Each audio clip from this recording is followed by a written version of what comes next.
ईव्हीएमच्या संदर्भातलं आंदोलन आम्ही असं सुरुवात केलेली आहे। मध्यंतरी आम्ही असं काँग्रेस पक्षाला आवाहन केलं होतं की त्यांनी या ईव्हीएमच्या आंदोलनाच्या संदर्भात सर्वच राजकीय पक्षांना त्यांनी बोलवावं, परंतु काँग्रेसकडून अजून कुठलाही प्रतिसाद नाही असं त्या ठिकाणी दिसतंय। आम्ही लवकरच सर्व राजकीय पक्षांशी बोलणार आहोत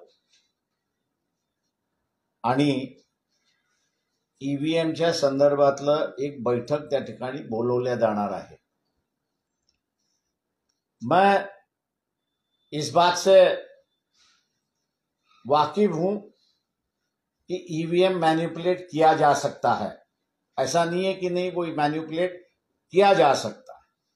और उसी के लिए हम लोग ने जो है वो इलेक्शन कमीशन के जो अधिकारी है, रिटर्निंग ऑफिसर हर असेंबली, इसको हम लोग ने जवाब लेटर लिखे उनसे कुछ जानकारी हासिल करने की हम लोग ने कोशिश की।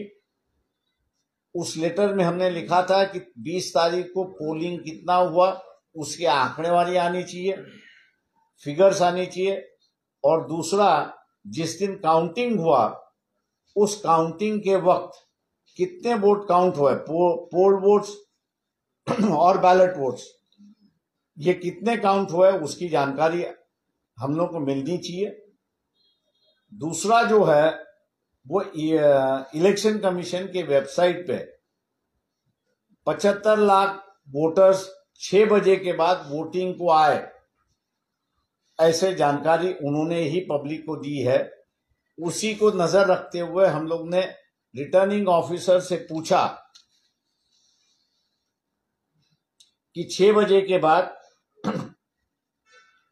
कितने लोग इलेक्शन बूथ में खड़े थे, 6 बजे के बाद उनको स्लिप किसने बांटी, किस अधिकारी ने बांटी, उसका नाम चाहिए। और उस वक्त 6 बजे में आपने जो स्लिप बांटी है कितने लोगों को बांटी है, संख्या जो है वो आप देना चाहिए। चौथा जो है, ये स्लिप बांटते समय जो वीडियोग्राफी वहां पर होती है, क्या इसकी वीडियोग्राफी हुई है, और वीडियोग्राफी हुई है तो उसकी एक कॉपी आप हमको दीजिए। यहां सिर्फ चौथा अधिकारी है, लेकिन उसका जवाब अब मेरे पास नहीं है, इसलिए मैं उसको रिफर नहीं करता हूं। लेकिन 3 रिटर्निंग ऑफिसर ने जवाब दिया है। एक 243 भूमपरांडा विधानसभा मतदार संघ जो है उसने जवाब दिया है, 108 औरंगाबाद पश्चिम और नांदेड़ के दक्षिण रिटर्निंग ऑफिसर जो है उन्होंने उसका जवाब दिया है। और जवाब देते समय उन्होंने यही कहा है कि ये जानकारी हम आपको दे नहीं सकते। 6 बजे के बाद की जो जानकारी है वो हम लोग दे नहीं सकते, क्योंकि वो सीलबंद है। वो जो है वो सीलबंद है, और सीलबंद होने की वजह से हम लोग आपको दे नहीं सकते। जहां तक मैं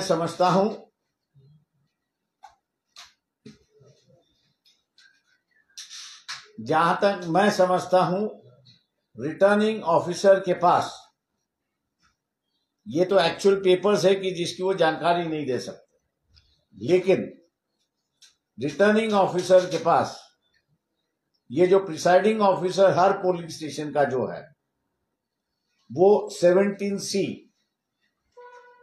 मतलब एक तरीके से मान लीजिए कि ईवीएम में कितने वोट्स है और उनमें से कितने वोटों का इस्तेमाल किया गया, उसकी जानकारी होती है। उस जानकारी के इसमें ही वो 5 बजे से लेके 6 बजे तक इतने वोट हुए और 6 बजे के बाद इतने वोट हुए, इसकी जानकारी उसी 17C फॉर्म में होती है, वो भी वो देने के लिए तैयार नहीं, ऐसी एक परिस्थिति है। जहां तक रहा पे स्लिप डिस्ट्रीब्यूशन की बात है, टोकन की बात है, आपने टोकन डिस्ट्रीब्यूट किया, अगर किया होगा तो कितने हर पोलिंग बूथ में हुआ, उसकी भी अलग से जानकारी होती है, लेकिन वो जानकारी जो है वो रिटर्निंग ऑफिसर शेयर करने के लिए तैयार नहीं है, ऐसी एक परिस्थिति है। इसलिए सवाल ये उठता है कि क्या सही मायने में 75 लाख वोटर 20 तारीख को 6 बजे के बाद पोलिंग स्टेशन में थे? इसकी मेरे ख्याल से हम लोग ने वीडियोग्राफी मार्फत जानकारी लेने की कोशिश की। दूसरा जो है वो टोकन आपने कितने बांटे उसमें से लेने की जानकारी दी, लेकिन दोनों में से कुछ मिल नहीं रहा, ऐसी एक परिस्थिति है। तो मैं मान के चलता हूं कि इसका जवाब जो है वो इलेक्शन कमीशन देना चाहिए, और साथ ही साथ जितने भी राजनीतिक दल है मैं उनसे अपील करता हूं कि अगर यही रवैया रहा तो मेरे ख्याल से अगले इलेक्शन में लड़ने का कोई मतलब नहीं है, क्योंकि यही सिस्टम अगर इस्तेमाल की जाएगी तो रिजल्ट क्या आएंगे ये पता चलता है।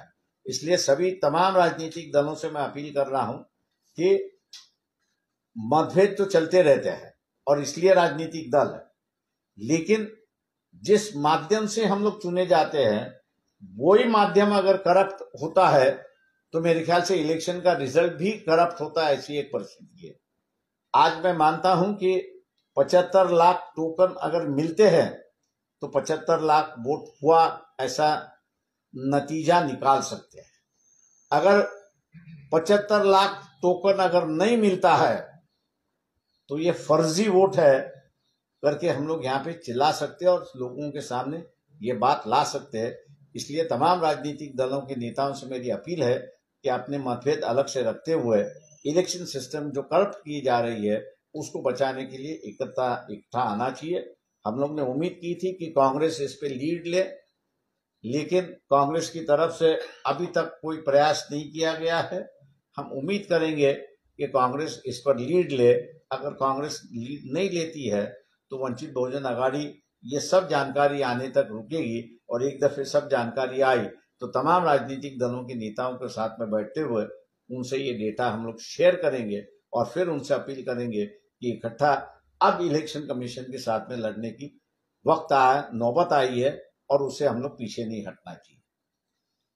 अपने ईवीएम लेकर आंदोलन को लेकर एक आंदोलन भी शुरू किया है चंदपुर में, स्वाक्षरी मुहिम। नहीं, वो हम लोग ने शुरुआत की, महाराष्ट्र भर शुरुआत की है, वो आज भी जारी है। कई लोग जो है मेरे हिसाब से जो है अभी तक जो मुझे जानकारी मिली है हर कॉन्स्टिट्यूंसी में से 10,000, 15,000, 20,000 लोगों ने ईवीएम के खिलाफ के कैंपेन में साइन किया हुआ है और यही कहते हैं कि बैलेट पेपर का इस्तेमाल होना चाहिए। आने वाले समय में हाईकोर्ट में आप जाएंगे?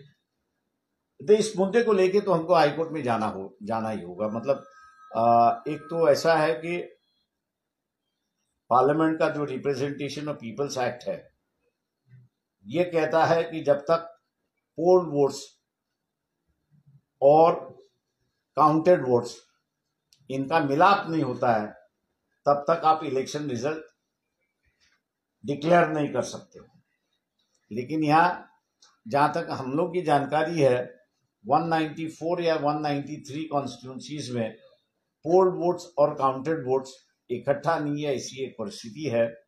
उसको लेके और जैसे हमने कहा कि अगर पोलिंग बूथ पे 6 बजे के बाद जितना पोलिंग हुआ है जिसकी जानकारी भी वो देने के लिए तैयार नहीं है कि 6 बजे के बाद कितनी पोलिंग हुई उस पोलिंग स्टेशन में, उसकी भी जानकारी देने के लिए तैयार नहीं है।